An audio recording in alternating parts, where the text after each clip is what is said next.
Hello friends, welcome to Shikshashala. जैसा कि आपको पता है, Shikshashala is presenting daily concept जो प्रोग्राम, और इसमें इसी सीरीज में हमने 15 जनवरी 2022 को टेलीग्राम ग्रुप पर हाईवे इंजीनियरिंग का पेपर पब्लिश किया था। तो आज हम इस वीडियो में इस पेपर का सोल्यूशन देखेंगे। देखिए, फर्स्ट क्वेश्चन क्या है। First question is group index method of designing of flexible pavement is. देखिए, आपको पता है कि जो ग्रुप इंडेक्स मेथड है ये एक एम्पेरिकल मेथड है, और ये जो सबग्रेड सॉइल है उसकी फिजिकल प्रॉपर्टीज पर डिपेंडेंट है। तो इसलिए जो करेक्ट ऑप्शन हो जाएगा that is B, an empirical method based on physical properties of subgrade soil. ना कि ये स्ट्रेंथ कैरेक्टरिस्टिक्स पर डिपेंडेंट है। मतलब यहाँ इस मेथड में हम किसी भी तरह की स्ट्रेंथ को कंसीडर नहीं करते, केवल फिजिकल प्रॉपर्टीज जैसे उसके पार्टिकल साइज है, उसका आईपी है, वाटर कंटेंट है, इन तरह के इन सारी पैरामीटर्स को हम कंसीडर करते हैं। ठीक है। सेकंड क्वेश्चन है, which of the following is considered to be the highest quality construction in group of black top pavement. देखिए, यहाँ पूछा है जब भी हम ब्लैक टॉप पेमेंट बनाते हैं तो इनमें से जो हाईएस्ट क्वालिटी ऑफ कंस्ट्रक्शन है वो किस में आता है। तो ये आता है आपका बिटुमिनस कंक्रीट में। ठीक है। Los Angeles testing machine is used to conduct. आपको पता है, बहुत ही इंपॉर्टेंट क्वेश्चन है, फ्रीक्वेंटली एग्जाम्स में पूछा जाता है। तो ये कहा गया है कि लॉस एंजल एब्रेशन जो टेस्ट है वो किस प्रॉपर्टी को डिटरमाइन करने के लिए या किस पैरामीटर को डिटरमाइन करने के लिए कंडक्ट किया जाता है। तो ये एब्रेशन टेस्ट है, और हार्डनेस को मेजर करने के लिए, एग्रीगेट्स की हार्डनेस को मेजर करने के लिए कंडक्ट किया जाता है। इसी तरीके से इम्पैक्ट टेस्ट जो है ये जो आपकी टफनेस है उसको कैलकुलेट करने के लिए किया जाता है। क्रैशिंग स्ट्रेंथ टेस्ट के लिए हम जो यूनिवर्सल टेस्टिंग मशीन है या सीटीएम है, कंप्रेसिव टेस्टिंग मशीन है, उस पर एक टेस्ट कंडक्ट करते हैं। एट्रीशन, ये म्यूचुअल रबिंग की बात होती है, तो इसके लिए ये एब्रेशन टेस्ट नहीं किया जाता है। तो जो इस क्वेश्चन का जो करेक्ट आंसर है that is a. When the width of car parking space and width of street are limited, generally preferred car parking system is। देखिए, यहां पर कहा गया है जो width है, जो हमारी स्ट्रीट है और जो कार पार्किंग स्पेस जो है उसकी जो विड्थ है वो विड्थ हमारे पास लिमिटेड है। तो इस केस में हम यहाँ पर पैरेलल पार्किंग प्रोवाइड करेंगे। देखिए, नंबर ऑफ व्हीकल्स पार्क्ड पे हमारा फोकस नहीं है, बेसिकली फोकस जो है वो है विड्थ के कंसर्न। तो विड्थ कम है दोनों स्पेस में, कार पार्किंग स्पेस में विड्थ कम है और स्ट्रीट में विड्थ कम है, तो उस केस में हम पैरेलल पार्किंग ही प्रोवाइड करेंगे, क्योंकि पैरेलल पार्किंग में ही हम कम स्पेस या कम विड्थ को यूज कर पाते हैं। When the bituminous surface is done on already existing blacktop road or over existing cement concrete road, the type of treatment is given as। देखिए, आपको पता है जब भी हम इस तरह के कोई नया टॉप रोड डिजाइन करते हैं, नई सरफेस डिजाइन करते हैं, बनाते हैं, कंस्ट्रक्ट करते हैं, तो उससे पहले हम जो बिटुमिनस मटेरियल है उसका स्प्रे करते हैं, उसकी कोट करते हैं। अब ये कहा गया है कि पहले से ही कोई टॉप बना हुआ है, एग्जिस्टिंग ब्लैक टॉप या सीमेंट कंक्रीट रोड बना हुआ है, और इसके ऊपर आपको सरफेस कोट लगाना है। तो यहाँ पर जो आप स्प्रे करने वाले हो उसको हम बोलते हैं टैग कोट। इसको हम क्या बोलेंगे? Tag coat. प्राइमरी कोट जो है वो ग्रेन्युलर बेस जो होगा, इसके ऊपर अगर आपको किसी भी तरह का नया रोड बनाना है, ब्लैक टॉप बनानी है, तो इन दोनों के बीच में जो बॉन्डिंग मटेरियल होगा उसको हम बोलेंगे प्राइम कोट। सील कोट क्या होता है कि जब आपने बियरिंग सरफेस बना दिया तो बियरिंग सरफेस के वॉइड्स को फिल करने के लिए जो टॉप पर जो कोटिंग की जाती है, टॉप मोस्ट सरफेस पर जो कोटिंग की जाती है उसको हम सील कोट बोलते हैं। तो यहां पर पूछा है एग्जिस्टिंग ब्लैक टॉप या एग्जिस्टिंग सीमेंट कंक्रीट रोड, इसके ऊपर जो हम बिटुमिनस मटेरियल की जो स्प्रे करेंगे उसको हम बोलेंगे टैग कोट। तो यहाँ इस क्वेश्चन का जो करेक्ट आंसर है that is B. In the penetration macadam construction, the bituminous is sprayed after the aggregates are spread and compacted। ठीक है, जो यहाँ पेनिट्रेशन मैकेडम कंस्ट्रक्शन की बात कर रहे हैं, इसमें जो बिटुमिनस है, बिटुमिनस जो मटेरियल है उसको हम एग्रीगेट को स्प्रेड करने के बाद, यानी कि बिछाने के बाद और कॉम्पैक्ट करने के बाद पे स्प्रे करेंगे। तो जो आपका ऑप्शन ए है वही करेक्ट है। Sorry. The drain which is provided parallel to the roadway to intercept and divert the water from hill slope is known as।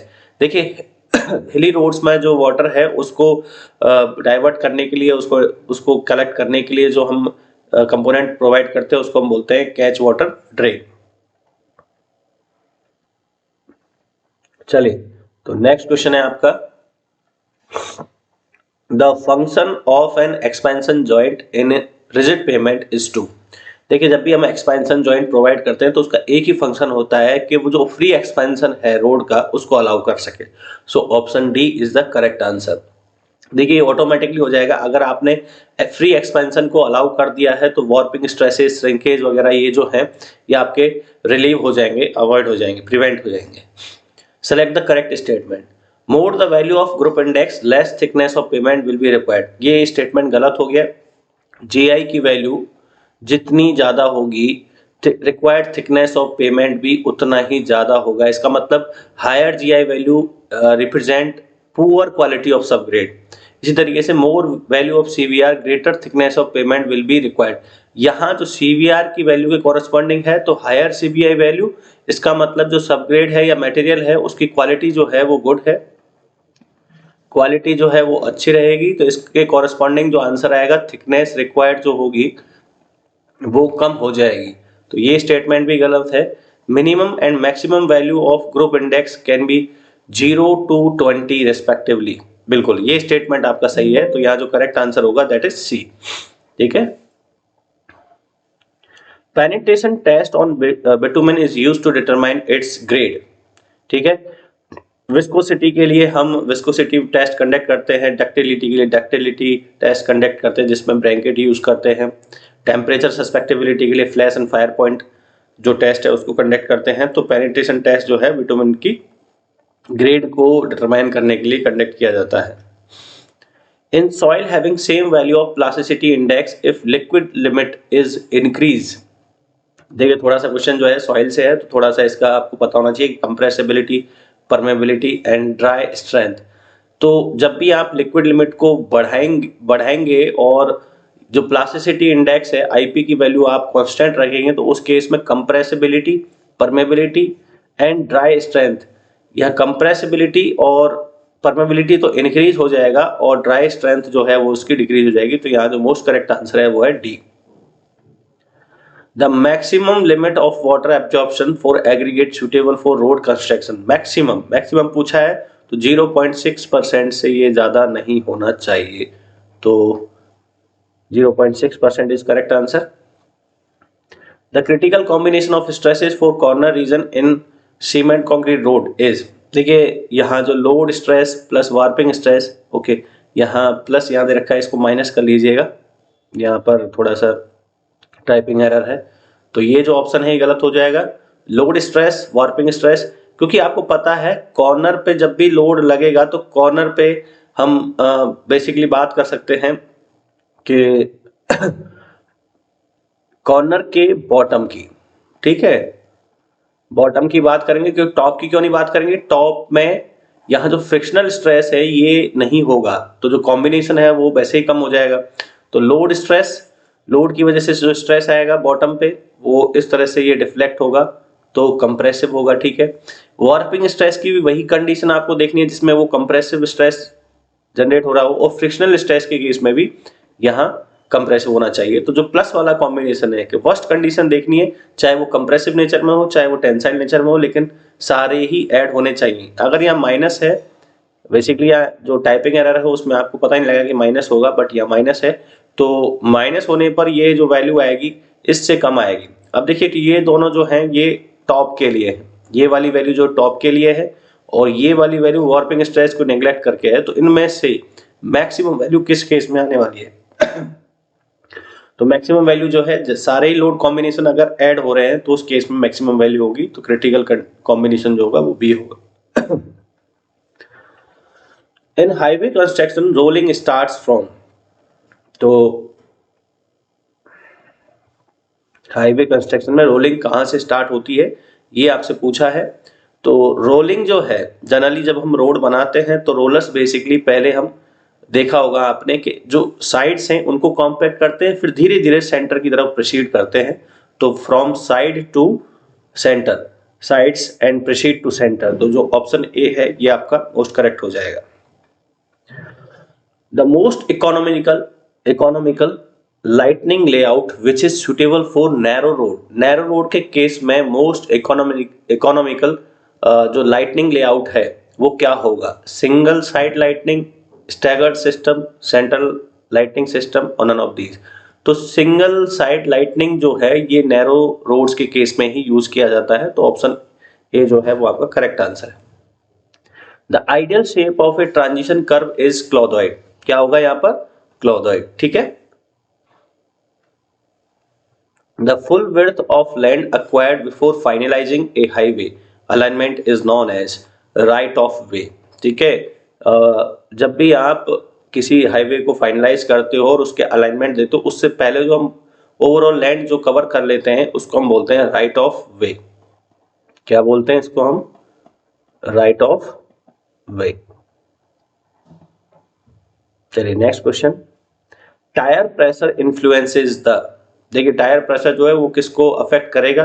तो टोटल डेप्थ ऑफ पेमेंट इसको नहीं करेगा। Quality of surface force, exactly जो tyre pressure है वो quality of surface force को affect करता है, तो option B is the correct answer.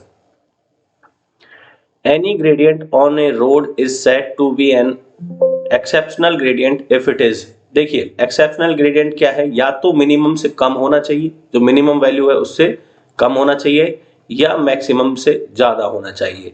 एक पर्टिकुलर स्ट्रेच में ही जो कि 100 मीटर से ज्यादा नहीं होना चाहिए उसी में हम प्रोवाइड करेंगे, तो जो ऑप्शन डी है ये आपका करेक्ट हो जाएगा। Less than minimum gradient and more than maximum gradient, इनके बीच में जो हमारा इस रेंज में जो हम कोई भी ग्रेडियंट प्रोवाइड करेंगे उसको हम बोलेंगे exceptional gradient. During last phase of reconnaissance, detail of grade line is recorded on 2-meter pole is poles to indicate. जब हम रिकॉनेंसेस करते हैं, रैकी करते हैं, तो उस टाइम पे जो लास्ट हमारा जो फेज होता है उसमें हम 2 मीटर पोल्स इंडिकेट, मतलब 2 मीटर्स पोल को यूज करते हैं। हर 2 मीटर पे हम एक पोल लगाते हैं। तो direction of the proposed alignment क्या क्या इंडिकेट कर रहा है वो, ये भी सही है। Distance between previous and forward peg, ये भी ठीक है। रिलेटिव एलिवेशन ऑफ पैग्स, तो यहाँ जितने भी पॉइंट्स दे रखे हैं 2 मीटर पोल्स टू इंडिकेट, ये सारे ही करेक्ट हैं, तो all of these are correct. The most suitable equipment for compacting clayey soil, clayey soil को कॉम्पैक्ट करने के लिए जो मोस्ट सूटेबल इक्विपमेंट है वो है आपका इस सी फुट रोलर। इसका जो करेक्ट आंसर क्या हो जाएगा? सी फुट रोलर। आपको पता है कि स्मूथ व्हील रोलर जो है वो ग्रेनुलर मटेरियल को कॉम्पैक्ट करने में काम आता है, जबकि न्यूमेटिक टाइप जो रोलर है ये आपके सैंडी मटेरियल को या सैंड को कॉम्पैक्ट करने का काम आता है। वाइब्रेटर जो है कंक्रीट वगैरह को कॉम्पैक्ट करने में काम आता है। Pick up the correct statement from the following, देखिए ये क्वेश्चन जनरल क्वेश्चन है। ये पूछा है कि जो ट्रैफिक वॉल्यूम है वो कब हाई होता है, तो seasonal cycle of traffic volume during April and November is usually near the annual average. एक जनरल डेटा है तो इसलिए इस क्वेश्चन को यहाँ पर रखा है। मतलब जो seasonal cycle of traffic volume है वो अप्रैल और नवंबर में एनुअल एवरेज के बराबर होता है, ठीक है। Mid winter seasonal cycle of traffic is least, तो विंटर में, मिड विंटर में जो ट्रैफिक साइकिल है या ट्रैफिक वॉल्यूम है वो सबसे कम होगा, जबकि mid summer seasonal cycle of traffic is highest, और ये जो मिड समर है उसमें ये हाईएस्ट होगा।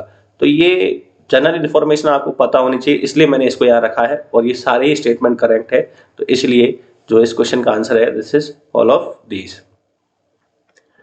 3 point A, B, C 500 meter apart on a straight road have 500 meter, 505 meter, 510 meter as their reduced level. The road is said to be, अब देखिए यहाँ थोड़ा सा क्या है, इसमें जो ऑप्शन है वो टाइपिंग एरर है इसमें एक्चुअली क्या है, जो A to B है वो जो होगा आपका पॉजिटिव ग्रेडियंट होगा, एंड B to C जो है ये होगा आपका नेगेटिव ग्रेडियंट। तो थोड़ा सा इस ऑप्शन को, जो ऑप्शन डी है उसको करेक्ट कर लेंगे। यहाँ पर no gradient between A to C, positive gradient A to C, negative gradient A to C, negative gradient between A to B. तो इसमें हम यहाँ कह सकते हैं ए टू बी, ये सॉरी यहाँ पर इसको थोड़ा सा करेक्ट करेंगे, ए टू बी हो जाएगा हमारा नेगेटिव। तो बस यहाँ से हम कह सकते हैं, हालांकि इसको पूरा लिखना था A to B and B to C, तो जो ऑप्शन डी है ये आपका करेक्ट हो जाएगा। Correct the select the correct statement. Quantity of binder required for tag code is less than that required for prime code. देखिए यहाँ पर जो प्राइम कोड है उसमें बाइंडर की रिक्वायरमेंट ज्यादा होती है, तो ये ऑप्शन गलत हो गया। Prime code treatment is given for plugging the void in water bound macadam during bituminous road construction. देखिए यहाँ ये वॉइड्स को प्लगिंग करने के लिए काम नहीं आता है, ये दो लेयर्स के बीच में एक कनेक्शन बनाने के काम आता है, तो ये ऑप्शन भी गलत हो गया। जो वॉइड्स को प्लग करने के लिए हम सील कोट यूज करते हैं। Seal coat is the final coat over certain previous bituminous pavement. पहले बने हुए बिटुमिनस पेमेंट पे अगर आप कोई भी कोट करते हो और दूसरा कोट उसके ऊपर लगाते हो तो उसको हम बोलते हैं टैग कोट। तो ये ऑप्शन भी ये गलत हो गया। A bituminous primer is a high viscosity cutback, ये ऑप्शन करेक्ट है। जो बिटुमिनस प्राइमर है उसकी विस्कोसिटी बहुत ही हाई होती है, तो इसलिए हम बोलते हैं इसको high viscosity cutback. The minimum design speed of various type of highway in plain terrain is the same as ruling design speed of rolling terrain.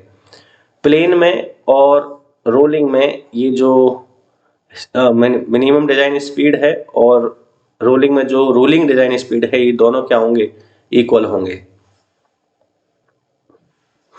Excessive camber on pavement may cause deterioration of central portion, exactly slip of the speedy vehicle towards the edge। जब इस तरह का excessive camber हम provide करेंगे तो central portion का deterioration भी होगा।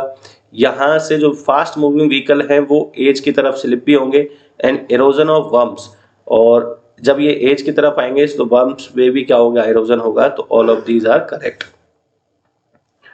इन hill road the side drain are provided. जो साइड ड्रेन्स हैं generally provided only the hill side of road, exactly. Hill roads में मान के चलिए ये हिल रोड है और ये माउंटेनियस है, तो साइड ड्रेन्स जो हम प्रोवाइड करेंगे, ये साइड ड्रेन्स बस केवल और केवल यहाँ प्रोवाइड करने वाले हैं, ठीक है, हिल साइड ही प्रोवाइड करेंगे। Selection of route of highway depends upon feasibility of attaining ruling gradient, avoidance of cutting hard rocks and minimum number of bridge। यहाँ पर जितने भी हमारे पैरामीटर्स दे रखे हैं ये हमारे सिलेक्शन ऑफ रूट्स की बात ही आती है इनमें, कि किसी भी तरह के हमको feasibility of attaining ruling gradient, ठीक है, अवॉइड कर सकें। बहुत कोई हार्ड रॉक या किसी हिल को हमको काटना पड़ रहा है तो उसको हम अवॉइड कर सकें, minimum number of bridges required रहे। तो ये जो सारे पैरामीटर हैं ये करेक्ट है। Maximum number of vehicle that can pass A point given point on a lane during 1 hour without creating undesirable delay is known as। Actually ये जो डेफिनेशन है कैपेसिटी की है, और आपको पता है कैपेसिटी कई तरह की होती है, बेसिक कैपेसिटी होती है, थियोरेटिकल कैपेसिटी होती है, प्रैक्टिकल कैपेसिटी होती है। तो आपको पता है कि जो अनडिजायरेबल डिले होगा उस वाली कंडीशन में जो कैपेसिटी कैलकुलेट होकर आएगी उसको हम बोलेंगे प्रैक्टिकल कैपेसिटी, ठीक है, उसको हम क्या बोलेंगे, practical capacity. A traffic rotary is justified where number of intersecting roads is between 4 to 7। 4 से ज्यादा होना चाहिए, जो चैनल्स हैं वो 4 से ज्यादा होने चाहिए। तो एक बार ये ऑप्शन को हम रखते हैं, ये करेक्ट है। Space is limited and costly, नहीं, जब स्पेस ज्यादा होगा तभी हम इसको प्रोवाइड कर पाएंगे, इसलिए हमारा ऑप्शन गलत हो गया। When traffic volume is less than 500 vehicle per hour, अरे कम से कम इतना ट्रैफिक होना चाहिए, तो इससे कम होने पर तो हम रोटरी प्रोवाइड करेंगे नहीं, तो should be greater than 500 vehicles per hour होना चाहिए minimum. And when the traffic volume is more than नहीं, कम होना चाहिए। यहाँ पर 5000 भी आता है कई बार क्वेश्चन में और 3000 भी आता है, तो व्हीकल्स पर आवर। तो जो मोस्ट करेक्ट आंसर है वो है आपका A. So guys, this is all about this highway engineering paper. और आई होप कि आपको इस सॉल्यूशन में कुछ हेल्प मिली होगी और इसी तरह से आप बने रहिए, आपको और भी पेपर देखने को मिलेंगे। So thank you so much guys.